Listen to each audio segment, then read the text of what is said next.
G9 టీవీకు స్వాగతం. నా పేరు దివ్య. మిత్రులారా, ఈరోజు ఈ పత్రికా సమావేశం ప్రధాన ఉద్దేశం ఈ నెల 2వ తారీఖు శ్రీగీతం కరస్పాండెంట్ మనీషా నాయర్ లక్ష్మీనారాయణపై దాడి చేసి కొట్టి కాళ్ళు పట్టించుకున్న విషయం పత్రికా విలేకరులందరికీ తెలిసిందే.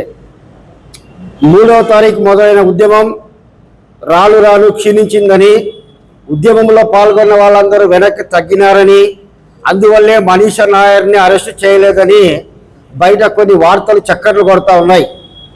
కానీ బహుజన్ సమాజ్ పార్టీ చెప్తా ఉంది, మనీషా నాయర్ అరెస్టు అయ్యేంత వరకు ఉద్యమాన్ని కొనసాగించి తీరుతాము, ఎక్కడ కూడా వెనక్కి తగ్గేది లేదు అని బహుజన్ సమాజ్ పార్టీ ఈ సందర్భంగా తెలియజేస్తూ ఉంది. ఎందుకంటే గతంలో ఉద్యమంలో పాల్గొన్న కొందరు తప్పుకున్నందువల్ల ఈ వార్తలు వచ్చి ఉండవచ్చు. కానీ బహుజన్ సమాజ్ పార్టీ 3వ అతిపెద్ద జాతీయ పార్టీ, ఈ పార్టీ నాయకులు ఎక్కడ కూడా కించిత్ కూడా అవినీతికి పాల్పడలేదు.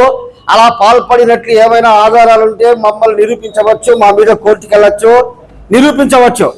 కాబట్టి బహుజన్ సమాజ్ పార్టీ మనీషా నాయర్ అరెస్ట్ అయ్యేంత వరకు ఉద్యమాన్ని కొనసాగిస్తాదని మొట్టమొదటి తెలియజేస్తా ఉన్నాం. మనీషా నాయర్ని అరెస్టు చేయకపోవడానికి ప్రధాన కారణం పోలీసులే కావాలని ఈ కేసుని నీరుగార్చల ప్రయత్నం చేస్తూ ఉన్నారు. ఎందుకంటే మేము డిఐజీ గారిని కలిసినాం, ఎస్పీ గారిని కలిసినాం, డిఎస్పీ గారిని కలిసినాం. వీళ్ళందరూ కూడా మాకు మాయ మాటలు చెప్పుకుంటా ఇదిగో అదిగో అంటూ ఉన్నారు, కాలయాపన చేస్తూ ఉన్నారు. మళ్ళీ నిన్న కాక మొన్న అంటే సోమవారం రోజు డిఐజీ గారిని, ఎస్పీ గారిని, డిఎస్పీ గారిని కలిసినాం.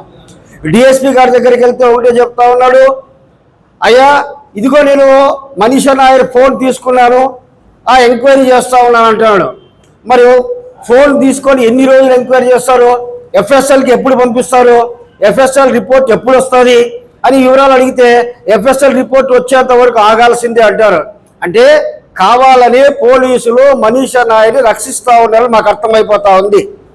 నా డిమాండ్ ఏమంటే మనీషా నాయర్ని ఎంక్వైరీ చేసేటప్పుడు లక్ష్మీనారాయణ ఇంటి దగ్గరికి వెళ్ళేటప్పుడు ఆ ఇంటి పక్కన ఉన్న ఈ యొక్క సీసీ ఫుటేజీని పరిశీలిస్తే మనీషా నాయర్ వాడిన 2 కార్లు బయటకు వచ్చినాయి. ఒకటి Ranga medical agency owner Ranga Pradeep car Fortuner, ఇంకొకటి మనీషా నాయర్ వాడేటువంటి తారా చిన్న కారు. అలాగే శివ ఈ కారును వాడుతూ ఉంటాడు. అంటే మనీషా నాయర్ వెనక ఉండే రౌడీ సీటర్ వీళ్ళందరూ కూడా వైఎస్ఆర్సీపీ తెలుగుదేశం పార్టీ అండా ఆపు ఉందని చెప్పి అనుకుంటా ఉన్నారేమో. బహుజన్ సమాజ్ పార్టీ తెలుసుకుంటే మీరు ఎక్కడ కలువులో దాక్కున్నా బయటకు తీసుకొచ్చి మీకు శిక్ష పడేంత వరకు పోరాటం చేస్తారని తెలియజేస్తా ఉన్నాం. అందుకే మేము పోలీసులకు ఒకటే హెచ్చరిక చేస్తా ఉన్నాం, అయ్యా మీరు ఈ కేసు అదే బ్రాందీ షాప్లోకి ఒకడు ఎవడో గోల సంచి కాల్చి వేసినాడని చెప్పి వాడిని నిమిషాలు అరెస్ట్ చేసినారే. మరి దాడి చేసి భార్య పిల్లల్ని విచక్షణ రహితంగా కొట్టి చంపడానికి ప్రయత్నం చేస్తే వాళ్ళు అరెస్టు చేయడానికి, ఎంక్వైరీ చేయడానికి ఇన్ని రోజులు కావాలా మీకు? సీసీ ఫుటేజీలు మీరు చూసినారు కదా, కార్లు వాళ్ళ సెల్ ఫోన్లు ఎందుకు మీరు స్వాధీనం చేసుకోలేదు ఈ రోజు వరకు? ఆ రంగా ప్రదీప్ యొక్క కారును తీసుకొచ్చి ఎందుకు మీరు పోలీస్ స్టేషన్లో పట్టలేదు? అలాగే శివ వాడే కారు ఎందుకు తీసుకొచ్చి మీరు పోలీస్ స్టేషన్లో పట్టలేదు? ఆ రంగా శివ, ఆ శివ యొక్క అనుచరుడు ఇంకొకరు, వాళ్ళ సెల్ ఫోన్లు ఇంతవరకు మీరు ఎందుకు స్వాధీనం చేసుకోలేదు? ఇప్పుడు మేము చెప్పిన తర్వాత మీరు సెల్ ఫోన్లు స్వాధీనం చేసుకుంటే అంటే అందులో ఉన్న డేటా మొత్తం తొలగించేసి హైదరాబాద్లో కేసులో భగీరథ కొడుకులాగా నేను సిమ్ కార్డు తీసేస్తాను మర్చిపోయి ఖాళీ ఫోన్ ఇచ్చిన అంటే రేపు జరిగేది కూడా ఇట్లాగే జరుగుతుందా అని మా యొక్క అనుమానం.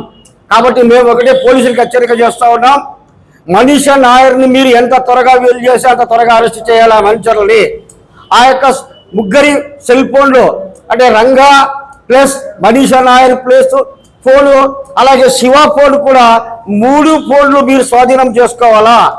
అలాగే సీసీ ఫుటేజీలు పరిశీలించినారు కాబట్టి అందులో కార్లు వచ్చిపోయినాయి, బయటపడినాయి కాబట్టి ఆ 2 కార్లు సీజ్ చేసి మీ దగ్గర ఉంచుకోవాలా. అలాగే ఎస్ఎఫ్ఎల్కి ఎప్పుడు పంపిస్తారు మీరు? ఫోర్సెనిక్ ల్యాబ్కి ఈ ఫోన్లు ఎప్పుడు పంపిస్తారు? లక్ష్మీనారాయణ ఫోన్ తీసుకొని మీ దగ్గర ఉంచుకున్నారు, ఆ ఫోన్ అయినా పంపించినారా లేదా ఏది కూడా చెప్పరు. మరి ఈ విషయాలని పత్రికలకు ఎందుకు మీరు బయటకు చెప్పడం లేదు, బహిర్గతం చేయడం లేదు? అంటే కావాలని నీరు గారిస్తే ఆ లోపల మనీషా నాయర్ వాళ్ళ కాళ్ళు వీళ్ళ కాళ్ళు పట్టుకొని లక్ష్మీనారాయణతో మిలాఖత్ అయితే రాజీ అయితే మా బాధ్యత తగ్గుతుంది అనుకున్నారా, లేకపోతే రాజీ పడిపోయినారు అనుకున్నారా? ఏంటి పోలీసుల ఉద్దేశం? దయచేసి మేము పోలీసులు కూడా హెచ్చరిక చేస్తా ఉన్నాం. మీరు దయచేసి ఈ యొక్క కేసులో విచారణ ఎంతవరకు వచ్చిందో పత్రికలకు బహిర్గతం చేయండి అని చెప్పి ఈ యొక్క పత్రికాముఖంగా మేము తెలియజేస్తా ఉన్నాం. కాబట్టి మేము చెప్పేది ఏమంటే రేపు ఈ నెక్స్ట్ సోమవారం వరకు మేము పోలీసుల ఆర్డర్ కోసం, అంటే పోలీసుల యొక్క చెప్పేటువంటి సమాధానం కోసం వేచి చూస్తాం. సోమవారం రోజు ఖచ్చితంగా డాక్టర్ బాబాసాహెబ్ అంబేద్కర్ విగ్రహం దగ్గర జిల్లా పరిషత్ ఆఫీసు ముందు మేము శిబిరం ఏర్పాటు చేయబోతున్నాము. మొట్టమొదటిగా మేమందరం కలిసి రిలే నిరాహార దీక్ష చేస్తాము. ఒక వారం తర్వాత ఆమరణ నిరాహార దీక్ష చేస్తాము. కాబట్టి మనీషా నాయర్ని ఖచ్చితంగా ఆమె అనుచరులని, రౌడీలని, గూండాలని, అలాగే మనీషా నాయర్కి కారిచిన రంగా ప్రదీప్ని మీరందరినీ కూడా ముద్దాయిలుగా చేర్చి సెక్షన్లు యాడ్ చేసి అరెస్టు చేస్తే సరి, లేదంటే మాత్రము రేపు సోమవారం రోజు డాక్టర్ బాబాసాహెబ్ అంబేద్కర్ విగ్రహం దగ్గర బహుజన్ సమాజ్ పార్టీలో శిబిరం వేయబోతా ఉన్నాం. ఆ శిబిరంలో 4-5 రోజుల తర్వాత ఆ శిబిరాన్ని ఉధృతం చేస్తాం. అన్ని ప్రజా సంఘాల మద్దతు, ఇతర రాజకీయ పార్టీల మద్దతు తీసుకొని మనీషా నాయర్ అరెస్ట్ అయ్యేంత వరకు, ఆమె యొక్క కాలేజీని మూసివేసేంత వరకు, హనీ ట్రాప్ లో మనీషా నాయర్ పాత్ర మీద కూడా మీరు ఖచ్చితంగా ఎంక్వైరీ చేయాలని మా డిమాండ్. ఈ డిమాండ్ మీరు పూర్తి చేసేంత వరకు మా పోరాటం కొనసాగుతుందని చెప్పి తెలియజేస్తూ సెలవు తీసుకుంటాం. జై భీమ్, జై భారత్. అందరికీ జై భీమ్. నా పేరు హరిప్రసాద్, బహుజన్ సమాజ్ పార్టీ జిల్లా నాయకుడిని. లక్ష్మీనారాయణ సీనియర్ విలేకరి అయిన లక్ష్మీనారాయణ మీద దాడి జరిగి శ్రీ గీతం కాలేజీ చైర్మన్ కరెస్పాండెంట్ అయిన మనీషా నాయరు తన మంది మార్బలంతో దుండగుల్ని వెంట పెట్టుకొని పోయి ఆయన ఇంటి మీదకి దాడి చేసి దాదాపు 18 రోజులు అవుతుంది. 18 రోజులు అవుతున్నా కూడా ఇప్పటి వరకు ఎటువంటి పురోగతి అయ్యింది అనేది ఎటువంటి సమాచారం లేని పరిస్థితి నెలకొని ఉంది. ఈ యొక్క పరిస్థితిని దృష్టిలో పెట్టుకొని గత 18 రోజులుగా బహుజన సమాజ్ పార్టీ నిరంతరము ఈ యొక్క విషయంపై న్యాయ పోరాటం చేస్తూనే ఉంది. ఈ యొక్క న్యాయ పోరాటాన్ని మాకి న్యాయం జరిగేంత వరకు, బాధితుడికి న్యాయం దొరికేంత వరకు ఈ యొక్క న్యాయ పోరాటాన్ని ఆపమని, ఈ న్యాయ పోరాటాన్ని మేము ఎంత దూరమైనా సరే బహుజన్ సమాజ్ పార్టీ తీసుకొని వెళ్తుందని, దళిత, బడుగు, గిరిజన, ఎస్సీ, ఎస్టీ, బీసీ మైనార్టీలకు ఈ యొక్క బహుజన్ సమాజ్ పార్టీ నిత్యము అండగా ఉంటుందని తెలియజేస్తూ, మరి ఒక విషయం ఏమంటే పోలీసు వారిని కలిసినప్పుడల్లా మేము సెల్ ఫోన్లు సీజ్ చేస్తాము, వాహనాలు సీజ్ చేస్తాము, నిందితులను విచారణ చేస్తాము, అరెస్ట్ చేస్తాము, కేసులు ఆల్టరేట్ చేస్తాము అని చెప్పడమే ఉంది కానీ అది ఇంతవరకు చేసిన దాఖలాలే లేదు.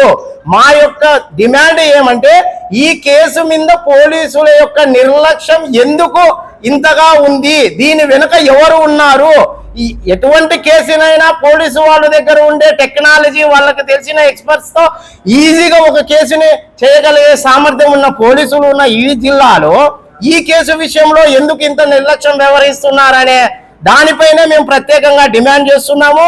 ఈ యొక్క నిర్లక్ష్యం ఇలాగే కొనసాగి ఈ యొక్క కేసును పక్కదారి పట్టించే ప్రయత్నం చేసే మాత్రం ఈ యొక్క కేసును, దీని యొక్క న్యాయ పోరాటాన్ని, ఉద్యమాన్ని ప్రజల్లోకి ఖచ్చితంగా తీసుకెళ్తామని, దీన్ని ప్రజల ముందరే పెడతామని, ఖచ్చితంగా రిలే నిరాహార దీక్షలతో మొదలుపెట్టి ఆమరణ నిరాహార దీక్షలు కూడా చేయడానికి వెనకాడమని ఈ సందర్భంగా తెలియజేస్తూ, వెంటనే పోలీసు వాళ్ళు ఈ కేసుని సీరియస్ గా తీసుకొని ఇప్పటికైనా నిజ నిజాలు తీర్చి నిందితుల యొక్క సెల్ ఫోన్లు, వాళ్ళ యొక్క వాహనాలు, నిందితుల్ని అరెస్ట్ చేసి రిమాండ్కు పంపించాలని డిమాండ్ చేస్తున్నాం. లేని పక్షంలో బహుజన్ సమాజ్ పార్టీ ఆధ్వర్యంలో ప్రజా పోరాటం ఖచ్చితంగా చేస్తామని, ఈ సమస్యను ప్రజల ముందరికి తీసుకెళ్తామని తెలియజేస్తున్నాం. జై భీమ్.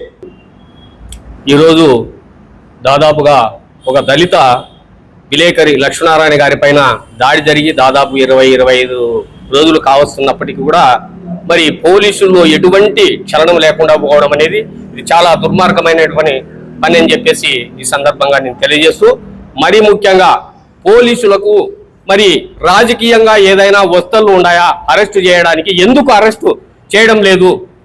మరి ఈ కాలేజీకి సంబంధించినటువంటి వాళ్ళనందరినీ కూడా లక్ష్మీనారాయణ ఇంటికి పోయి వాళ్ళు దౌర్జన్యంగా ఇంట్లో చొరబడి దాడి చేసినప్పటికీ కూడా ఈ పోలీసులకు మరి కేసు పెట్టి మరి అన్ని బహుజన్ సమాజ్ పార్టీ ద్వారా అన్ని సంఘాలను కలుపుకొని అనేక కార్యక్రమాలు చేసినప్పటికీ కూడా మరి అందరిని కూడా పోలీసు వారి దృష్టికి తీసుకుపోయినప్పటికీ కూడా ఇది అంతా కూడా మా అందరికీ కూడా మాయ మాటలు చెప్పి మభ్య పెడుతున్నారే తప్ప ఆ కేసు పైన ఎటువంటి చర్యలు తీసుకోకపోవడం అనేది ఇది కరెక్ట్ కాదు. ఇప్పటికైనా మీరు ఈ యొక్క మాకు మరి ఒక ఎస్సీలకు మాత్రం ఎక్కడ దాడి జరిగినా పోలీసుల పైన నమ్మకం లేకుండా పోతుందనేది ఈ విషయాన్ని ఎక్కడ కూడా చర్చ జరుగుతూ ఉంది. కాబట్టి వీటిని దృష్టిలో పెట్టుకొని తక్షణమే ఆ యొక్క కాలేజీని సీజ్ చేసి ఆ సంబంధించిన వాళ్ళని అరెస్ట్ చేయాలని చెప్పేసి ఈ సందర్భంగా తెలియజేస్తున్నాం.